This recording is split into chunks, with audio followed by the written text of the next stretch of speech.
her over the edge.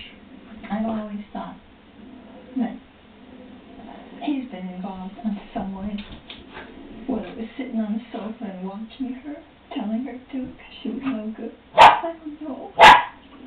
After Lewis was arrested, police said the investigation into Joanna's death would not be reopened. News tonight, a Davis toddler, who investigators say was severely beaten, has died. The 2-year-old boy was rushed to the hospital Thursday after his mother found him unconscious.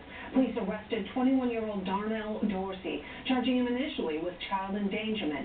Those charges likely will be upgraded when Dorsey faces a judge tomorrow. New tonight, an Auburn man faces assault charges after police say he hit a woman during an argument at a dog park. Investigators say David Kramer and the victim were fighting over how their dogs were interacting.